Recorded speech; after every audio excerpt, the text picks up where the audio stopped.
Et on est chez Matago pour vous présenter avec Kylian le jeu Kern. Kern, c'est une réédition, c'est un jeu de Christian Martinez qui est illustré par Vincent Joubert. C'est un jeu pour 2 joueurs, un jeu très tactique. On a des sensations de jeu d'échecs un petit peu, avec des légères combos que je vais vous expliquer, puisque c'est Kylian mon adversaire pour cette partie. C'est un jeu que l'on réédite avec, on va dire, une nouvelle boîte, un nouveau look. Parce que nous on est persuadé que ce jeu il est passé sous les radars, il est sorti à Essen juste avant le confinement, un an avant le confinement, et c'est vrai que alors qu'il pourrait intéresser beaucoup de joueurs à 2 qui aiment bien les petits jeux tactiques comme ça, des placements à la champ d'honneur, des choses comme ça, eh bien non, il est passé sous les radars et on veut lui redonner sa chance, donc un nouveau look, plus attractif on pense, vous en jugerez en voyant la boîte, et des règles très simples, ce qui est toujours l'idéal pour ce genre de jeu, à la limite de l'abstrait, même si on est 2 peuples qui s'affrontent avec des très jolies petites figurines. Donc toi Kylian, tu es le peuple des mers, tu arrives ici, et moi je suis le peuple des forêts et j'arrive par ici. On commence tous avec 3 personnages, on a 2 totems, moi un totem gris, un totem noir, toi un totem gris, un totem noir, qui sont dans notre village, proche de notre village. On a 3 personnages vivants, on va dire, et 2 personnages en attente ici, qui peuvent rentrer dans la partie plus tard, en fonction d'une action. Le but du jeu, c'est très simple, ici ce petit score là, il faut l'amener ici, donc 3 victoires, 3 transformations ou 3 mégalithes, c'est eux qui apportent des points, 1 fois, 2 fois, 3 fois, et c'est gagné, donc c'est un jeu très rapide, tu vas le voir, et qui fait bien chauffer les méninges. Donc le jeu est méga simple parce que tout va se diriger ici avec ces 3 tuiles qui vont servir à nos actions. En fait, à son tour de jeu, on choisit l'action d'une des 3 tuiles. Cette tuile-là me permet de me déplacer en diagonale, celle-là me permet de faire apparaître un nouveau pion sur mon totem noir, et celle-ci me permet de sauter, un peu comme un saute-mouton, un adversaire. Donc vu qu'il est vert comme ça représente un adversaire. Ce faisant, je choisis cette action. Ce faisant, je vais retourner la tuile et je vais offrir à mon adversaire une nouvelle série d'actions possibles, les 2 que j'ai refusées, mais une nouvelle, celle que j'aurais faite, va se transformer. C'est-à-dire que si j'ai décidé de jouer en déplaçant en diagonale un de mes pions, maintenant Kylian, il aura la possibilité de se déplacer en orthogonale. Si j'ai fait venir un pion sur le totem noir, Kylian, il pourra se déplacer sur le totem gris. Si j'ai décidé de sauter par-dessus un adversaire, Kylian pourra décider de sauter par-dessus un de ses propres pions. Le but c'est quoi ? C'est en déplaçant ces pions, 2 choses.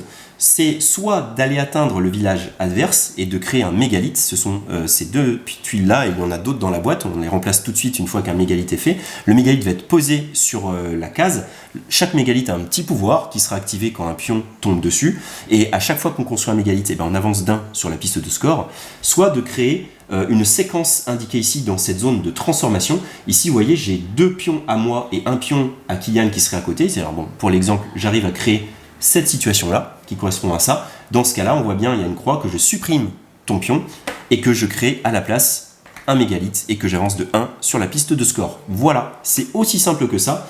Il y a donc de l'anticipation, puisque chaque action qu'on va prendre va offrir une autre action à son adversaire, et on sait que si un adversaire joue quelque chose, au tour d'après on pourra jouer l'autre chose, l'exact opposé quelque part, puisqu'il y a orthogonale, diagonale, blanc, noir, sauter par-dessus soi-même, sauter par-dessus un adversaire, et pareil en transformation, 2 côte à côte, et mon adversaire est à côté, sur le côté, comme ceci, hop, voilà, ou alors mon adversaire est au centre de 2 de mes pions.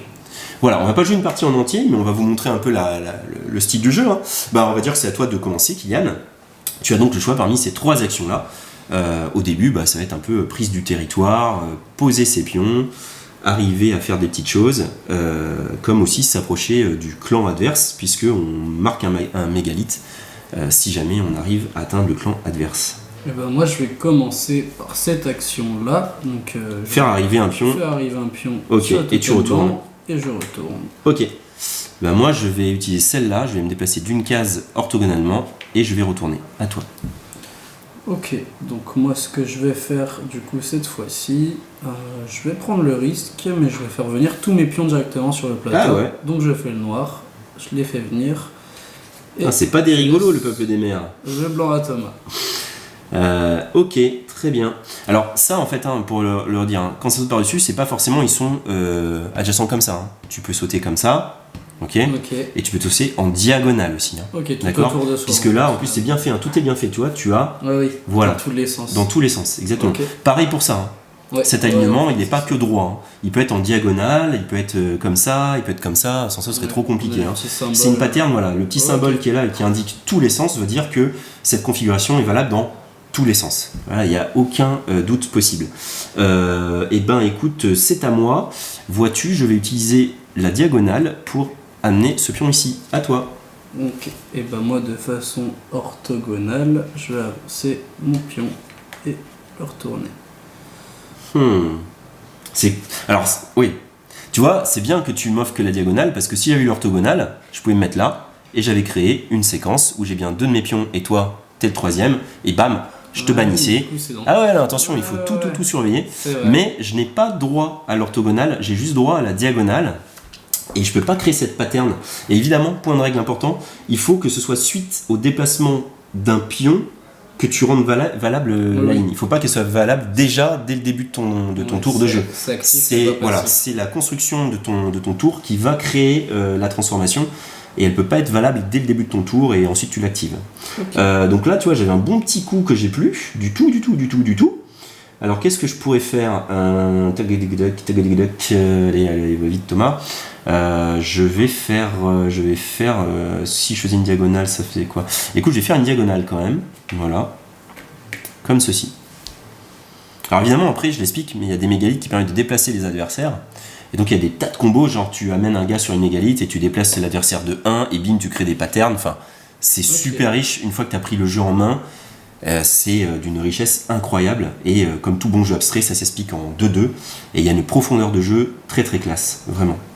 Et ben moi ce que je vais faire, c'est que je vais jouer là, le fait de sauter par-dessus un adversaire. Par-dessus par-dessus mon pion. Ouais, ton pion à toi, parce que l'adversaire ce serait de l'autre côté. Mon pion. Donc là tu vas faire ça. Là, et là du coup je crée le pattern. Oh là, mais je l'avais pas vu. Comment mais que je suis mauvais. Donc tu crées le pattern, donc en fait tu as créé ce pattern, donc tu élimines ce pion, d'accord. À la place tu choisis un des 2 mégalithes, alors celui-là c'est le pion qui arrive dessus a le droit de rejouer. Enfin, le droit de se redéplacer, d'accord. Et le pion qui arrive dessus permet une nouvelle action, c'est-à-dire que ça te redonne un tour de jeu, en fait. Tu pourrais refaire une action. Donc, pour faire 2 fois la même phase d'une action, ça peut être super sympa. Je vais opter pour celui-là. Et tu le mets à l'emplacement où tu m'as éliminé. Ok. Alors, ce qui est pas mal pour moi aussi, ça veut dire qu'il est assez proche de pion à moi, quoi, puisqu'ils apparaissent ici dans ma première ligne. Et bien joué. Et donc, on va retourner. Et la pattern maintenant, c'est d'encercler l'adversaire. Donc ça veut dire que là, si j'arrivais à déplacer celui-là ici, tu vois, hop, j'étais encerclé et je peux prendre ma revanche et marquer moi aussi une transformation. Mais j'en suis bien loin. Cela dit, je peux me rapprocher petit à petit de ton petit village et essayer d'aller y placer un mégalithe et marquer moi aussi un point. Il y a plein de stratégies possibles. Cela dit, j'ai perdu un pion. Je crois que je vais faire apparaître sur mon totem gris. Et à toi. Est-ce qu'on avait bien tourné celui-là? Parce que du coup j'ai sauté par-dessus. Eh bien tu as raison, non, c'est sauter par-dessus un adversaire. Ah ouais, bah du coup... Ouais, non. Je pouvais sauter par-dessus lui, mais non, très peu d'intérêt. Ok. Très peu d'intérêt. Ça aurait été intéressant si j'étais là, j'étais par-dessus toi, et au tour d'après, j'étais dans ton village, et je laissais une mégalithe à la case que je venais de quitter pour atteindre ton village. Et je marquais un point. C'est riche, hein. T'as vraiment la sensation, un mini-jeu d'échecs un petit peu. Ouais, c'est vraiment ça, on y retrouve en version avec des figurines. C'est ça, et avec ce côté très malin des actions recto-verso. On peut jamais faire à la fois le déplacement orthogonal et diagonal, et si on le choisit, on l'offre à l'adversaire. Donc il y a vraiment si je fais ça, il risque de faire ça. Ou alors un peu piéger l'autre en disant j'espère qu'il va faire ça, comme ça derrière moi je ferai ça parce que je jouerai l'autre face que je peux pas jouer. Qu'est-ce que je pourrais faire du coup? Moi je vais... De toute façon on va pas faire une partie en entier parce que là on est sur bien une demi-heure de jeu quand même parce que ça réfléchit un peu et plus les joueurs vont être aguerris, plus les joueurs vont réfléchir leur coup et plus ça va être tendu et on va rien laisser passer, rien offrir aux autres. Pas ce genre de situation qu'on a vécu là où je t'ai clairement offert une transformation. Une diagonale tu m'offres, c'est joli ça. Mais attends. Ah non. Ah zut, parce que je vais dire, si je me mets là, je l'ai, mais non, c'est moi, c'est toi qui dois être entre moi. Et là, je n'ai que ça. Donc là, ça aurait été sympa de pouvoir rejouer, par exemple. Et oui, mais c'est une diagonale. Zut. Tu m'offres de la diagonale. Ou alors tu m'offres de sauter par-dessus un adversaire. Donc là, je peux pas, je quitte le chemin. Je vais pas me mettre là, évidemment. Hein, parce qu'après, toi, tu pourrais aller là. Et ça je l'ai bien vu hein, quand même. Moi je fais ça, toi tu fais ça, et hop pattern et tu m'as transformé. Donc je vais pas faire la diagonale, je vais pas sauter par dessus. Est-ce que je fais apparaître? Non, je vais faire diagonale mais mettre là. Ouais, parce que j'ai le droit en fait. Tu vois, cette pattern elle sera au début de ton tour. Oui, donc, du coup, ça donc elle est pas valable évidemment. Donc hop, il faudrait que ce soit ton déplacement qui l'a créé, cette séquence. Après, j'ai été un peu fourbe parce que j'ai rien dit, mais moi, du coup, je vais tout simplement faire ça. Et oui. Non, mais voilà. Je t'ai piégé. Et tu m'as piégé, donc boum, éliminé. Et ben oui, au fait, on n'a pas remplacé par un nouveau mégalithe. Donc bon, voilà, hop, on va le passer. De toute façon, on va arrêter là. Tu vas faire ton deuxième mégalithe ici, à la place. Et puis, on va le remplacer par encore un autre mégalithe. Alors après, on s'explique les mégalithes. Tous les mégalithes, ils sont là. Et ils sont tous expliqués, ils ont tous évidemment des petits pouvoirs qui vont vraiment changer le style de la partie et le côté agressif, tactique ou en deux bandes ou pas. Et puis, et on retourne ça aussi. Tac.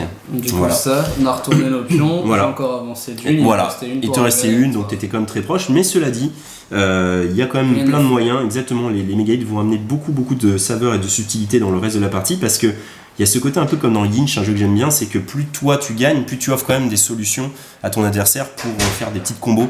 Voilà, donc c'est ça qui est super agréable. Voilà, on espère que cette petite partie vous a plu. Vous pouvez vous abonner à la chaîne. Il y a d'autres parties filmées. On joue à Summoner Wars avec Mika. On joue avec toi à Avignon, la bataille des papes. Et puis on en fera d'autres, des petits formats comme ça sur des jeux qui s'y prêtent bien, des petits jeux qui se jouent rapidement, dont les règles s'expliquent très vite. Sinon, il y a Noroko de Matago, encore une fois. Vous pouvez vous abonner. Si vous aimez bien, partagez aussi. Et on vous donne rendez-vous pour d'autres vidéos. Ciao Kylian. Ciao, au revoir.